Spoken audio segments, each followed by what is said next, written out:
In the summer of 1940, a pair of New York artists watched with mounting anger as Hitler devoured Europe while the United States remained neutral. Jack Kirby and Joe Simon decided to take matters in their own hands. Kirby was born Jacob Jakey Kurtzberg on the Lower East Side in 1917, the older of two sons of garment workers who had emigrated from Austria. The constant fighting with other kids' street gangs, Jewish boys against Irish, Italian, and black, made him tough and pugnacious. It also left him with the intimate understanding of hand-to-hand combat that would show up in his brawny drawings. I hated the place, he would recall. I wanted to get out of there.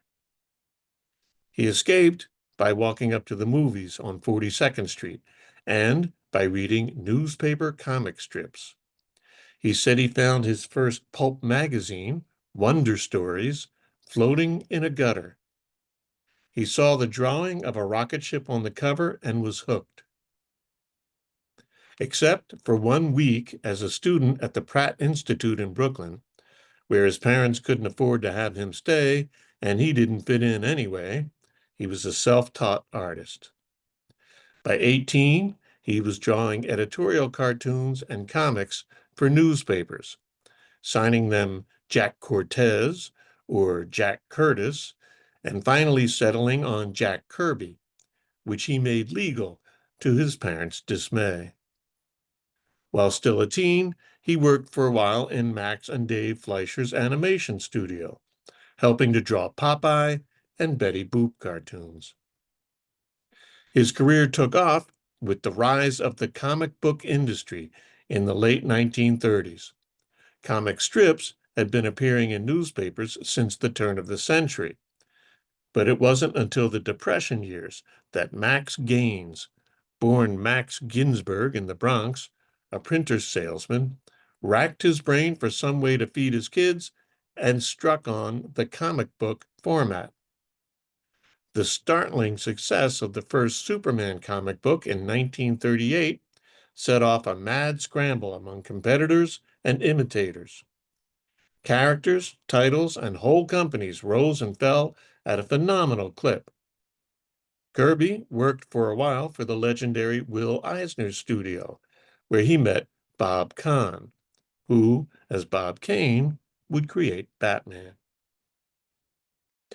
Then there's Joe Simon. He was born Jaime Simon, upstate.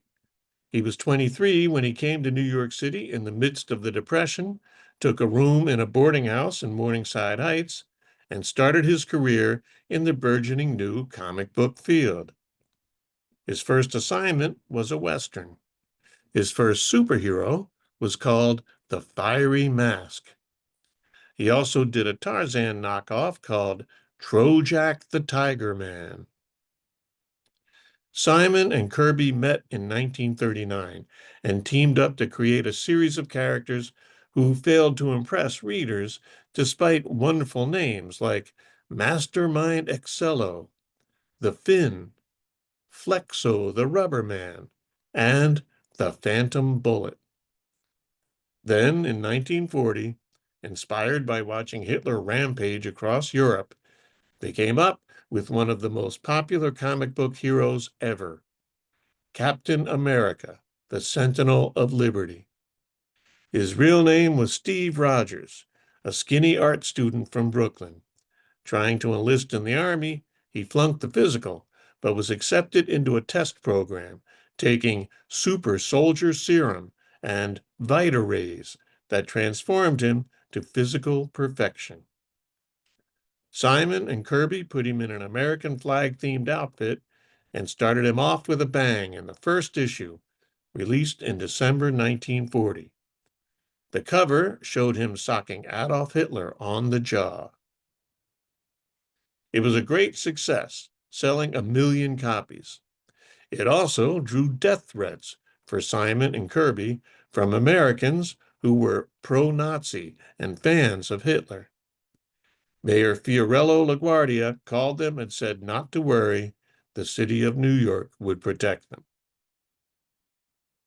With some money coming in, Kirby could finally move off the Lower East Side to the Jewish neighborhood of Brighton Beach in Brooklyn, where he met and married Harriet Feldman, who remained his wife until his death. In 1943, Kirby would get the chance to fight the Nazis personally. Drafted into the Army, he landed with the 11th Infantry at Omaha Beach 2 months after D-Day. A lieutenant who recognized him as the Captain America cartoonist made him an advanced scout, sending him in front of the unit to sketch terrain. He would be hospitalized with a severe case of trench foot and thought for a while he might lose his legs. He was sent home in January 1945, his legs intact. Kirby went on to work, often contentiously, for Stan Lee at Marvel Comics. He co-created the Fantastic Four, the Silver Surfer, Black Panther, Iron Man, Thor, and the Hulk, and on his own, the New Gods and Kamandi. He kept working right up to his death in 1994. Joe Simon outlived him, keeping active as well, and saw Marvel's first Captain America movie shortly before he died in 2011.